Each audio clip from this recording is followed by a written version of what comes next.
Welcome back to Some Great Things. So I'm pretty conscious about light in my house, how bright it is, how it affects the room, all that kind of stuff. Recently, I bought a little lamp to put next to my bed, and it turned out to be a little too bright. Instead of putting a dimmer bulb in it, I decided to put one of my many beanies on top, mostly as a joke. And it actually worked pretty good. That was the first version of what eventually became the Beanie Lamp. So today on Some Great Things, I'm going to show you the design story on how a dumb idea turned into a pretty professional design project, which turned out to be a pretty bright idea. Let's go.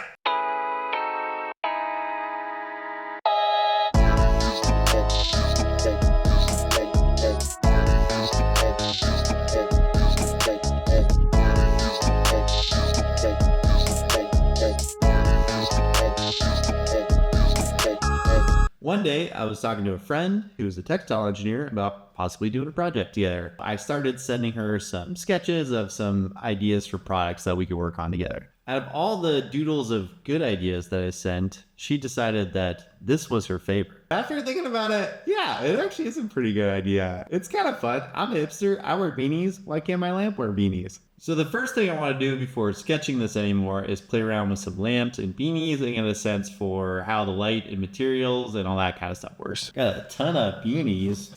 Okay, let's see. Boost carousel. That's one. It's kind of nice. Kind of this idea you can actively control the light of the beanie. So if the beanie's down, it's a dim, dark light, and then if you lift it up, it's a lot brighter. You lift it past the thickest part of the globe that it just wants to pop off. So I might need something with vertical walls. Oh, here we go. Don't need that. Yeah, there we go. That'll work. It is a lot easier to pull up on the beanie than it is to pull down. I think I'm gonna leave it like this. There's something nice about this moment having to readjust the beanie. Kind of like when you're leaving the house and checking your fit. Yeah. So now what I'm gonna do is start sketching some first ideas and slowly increase the fidelity and see what this thing's gonna look like when I eventually build it.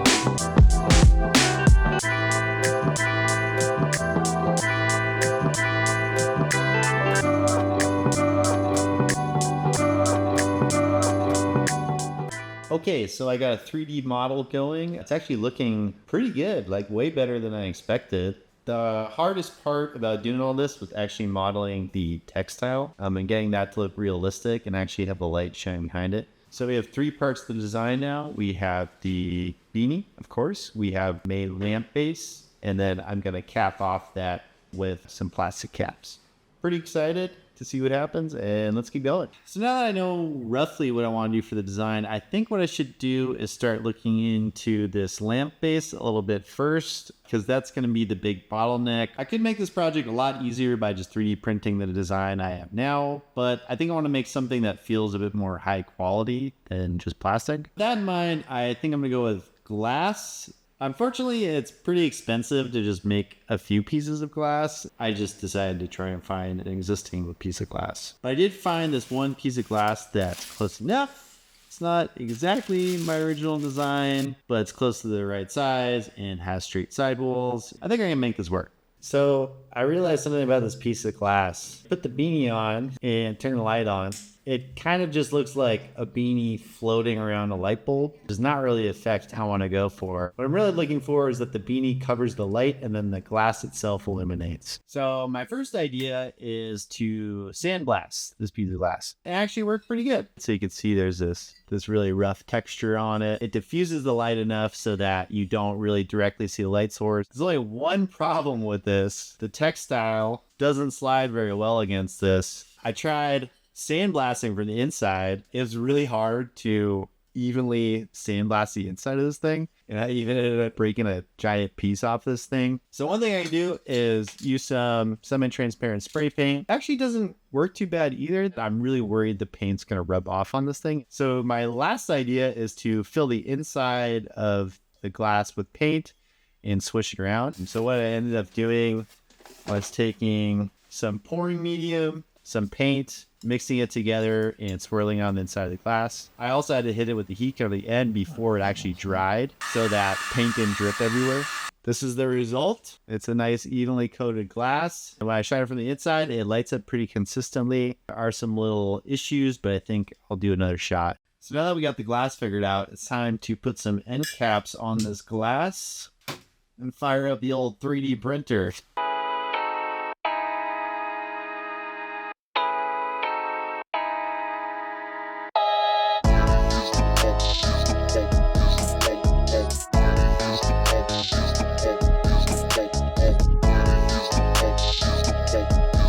Hey, little fucker.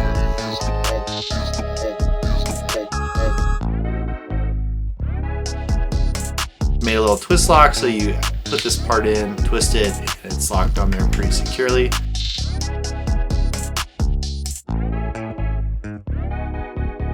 Okay, so I got the full-size version of this thing, so it seems to work pretty well. I just put it in there, twist, working pretty good. So basically, now we have the working lamp, minus the beanie. Maybe this would have been enough, but you know, on some great things, we got to go overboard sometimes. So the original plan for this project was to do a custom beanie, but it turns out that also was a big time and money sink. Found these two options, which are pretty good. Light in color, they have a little bit of white in them, which makes them kind of match the white of the lamp a little bit. They have a nice texture that shines through when you turn the light on. I did notice one design flaw. If you pull the beanie up too much, it just pops off the top. What I think I'm gonna do is add a little strap to this so that you can use it as a pull tab, and then also that it attaches to the top cap of the beanie and you can't pull it off. So I have some different color options, and I could go with something that contrasts those a lot. It's like an intense saturated color, or I could use something more subtle that matches it, that kind of blends in with the beanie. I think I'm gonna go with the second on this one. Okay, so I got this pull tab sewed on, and it's pretty easy to control the light. Down, up, down, up. One cool thing about this I didn't really plan on is that you can actually use the pull tab to carry the whole lamp. So that's cool. Unplanned, nice win. So I did the last little tweaks on everything. It's looking pretty good. Let's put it together.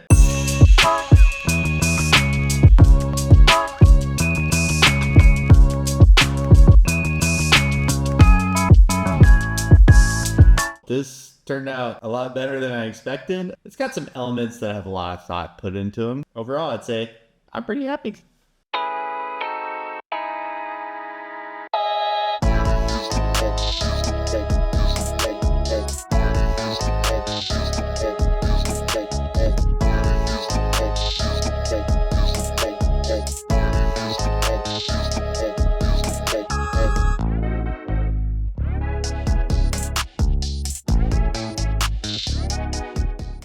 I have to give a lot of credit to my friend Laura, who helped out with a lot of the design decisions and definitely on the textile part. It turned out a lot better than I thought it would. But if I had some more time and budget, I would probably do a custom piece of glass and probably do some custom beanies. For now, I think I'll just make a few more to give to some friends before moving on to the next project. Doing build videos is kind of a new format for me where I show the process behind the design.